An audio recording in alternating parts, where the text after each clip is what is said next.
Assalamualaikum dear students, hope you are fine। आज का जो टॉपिक है हमारा वो है green house effect. Dear students, you know that sun's rays warm the earth's surface। یُس اَسہِ آفتاب پٮ۪ٹھ یِوان چھِ ریز ریڈیشن چھِ یِوان اَمہِ سۭتۍ چھِ یہِ چھِ اوبویس کَتھ یہِ چھِ اوبویسلی اَمہِ سۭتۍ چھِ گژھان یُس أرتھس سرفیس چھِ یہِ چھِ گژھان وارم یہِ چھِ گژھان ہیٖٹ اپ گرم چھِ یہِ گژھان مگر یِم ریڈیشن یِوان چھِ اَسہِ سن پٮ۪ٹھ تمیُک اکھ part a part of radiation that falls on the earth is absorbed اکھ پارٹ چھُ گژھان ایبزارب امیُک تہٕ أڑہن چھِ اکھ پارٹ چھُ گژھان رِفلیکٹڈ بیک کُس یُس سن پٮ۪ٹھ ریڈیشن حظ چھِ یِوان ریڈیشن چھُنہ تۄہہِ پتہ ریز یِم یِوان چھِ سُہ چھُ گژھان رِفلیکٹ بیک کتھ منٛز اِن ٹو د سپیس توٚرا تۄہہِ فِکرِ یہِ چھِ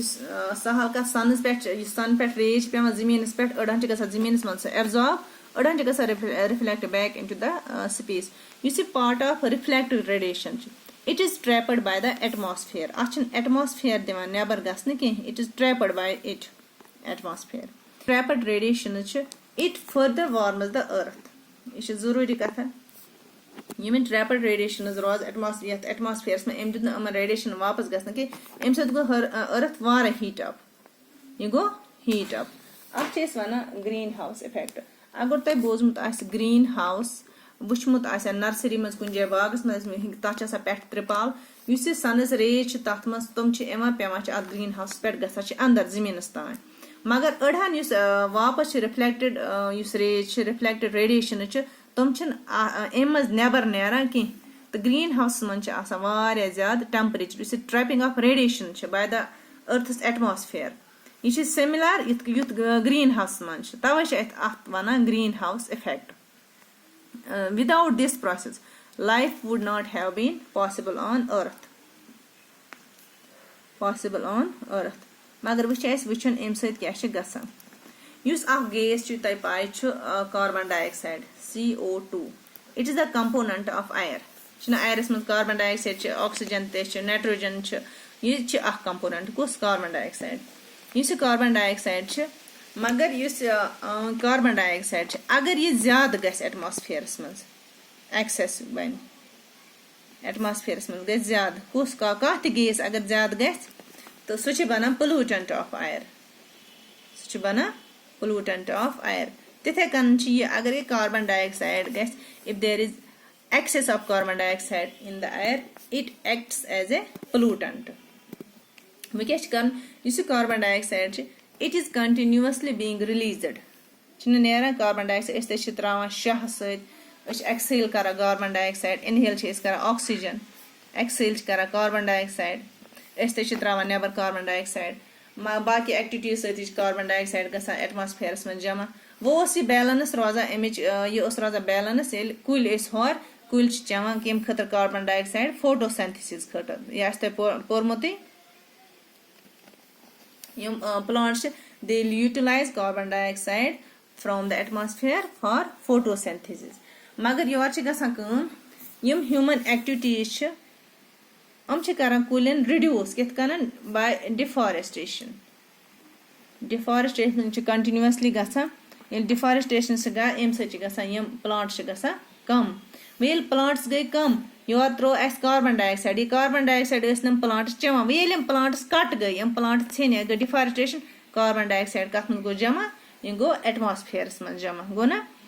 ییٚمہِ سۭتۍ ڈِفاریسٹیشن چھِ it leads to an increase in the amount of carbon dioxide in the air because the number of trees which consume this carbon dioxide is reduced یِم human activities تِمو کوٚرُکھ وۄنۍ accumulation of carbon dioxide گوٚو نا accumulation of carbon dioxide کتھ منٛز in the atmosphere یُس یہِ carbon dioxide چھِ it traps heat یُس مےٚ اوٚتانۍ وَنے سنٕچ ریڈیشن چھِ پیوان أرتھس پٮ۪ٹھ اکھ پارٹ چھِ امیُک ایبزارب گژھان آن د أرتھ اکھ پارٹ چھِ گژھان رِفلیکٹ بیک مگر ییٚلہِ وۄنۍ کاربن ڈائی آکسایڈ جمع گوٚو it traps heat and does not allow it to escape into the space یہِ چھِنہٕ اتھ ہیٖٹہِ دِوان واپس سپیس منٛز گژھنہٕ کینٛہہ کُس کاربن ڈائی آکسایڈ ییٚلہِ اَمِچ کانٹِٹی گژھِ زیادٕ ییٚلہِ اَمیُک مقدار گژھِ زیادٕ اَمہِ سۭتۍ کیاہ چھِ گژھان کٲم as a result the average temperature of the earth of the earth's surface earth's atmosphere it is gradually increasing ये कार्बन डाइऑक्साइड अत हिस्सस युस वापस गए स्पेस मज ये अत ये बैग दी गसन वापस दी गसन कह कार्बन डाइऑक्साइड यह हीट ते रोज अथी मज अम ओवेसली अम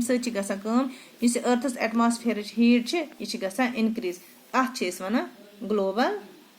वार्मिंग। यह वो तुम समझ ग्लोबल वार्मिंग क्या गो। ग्लोबल वार्मिंग सहल अख फिनोमिना ये कार्बन डाइऑक्साइड मकदार गसान ज्यादा एटमॉस्फेयरस मन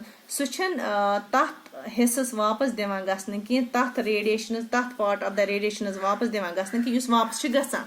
तह वो मे गोथे पार्ट ऑफ रेडिएशन एब्जॉर्ब गसान by the earth and part of radiation is reflected back into the space but this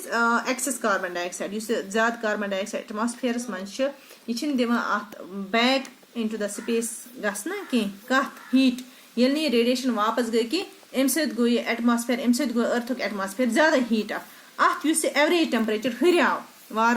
हरा अत वन ग्लोबल वार्मिंग। तेल कुछ ग्लोबल वार्मिंग खतर responsible gas this is carbon dioxide responsible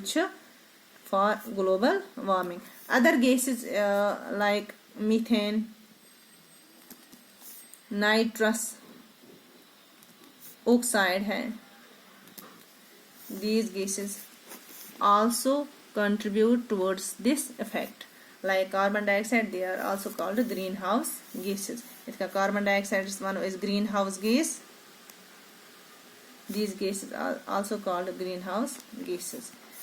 मेरे ख्याल से ये आप लोगों को समझ आया होगा। घर में अगर आप फिर से पढ़ोगे तो अच्छे से समझ आएगा। अल्लाह हाफिज़।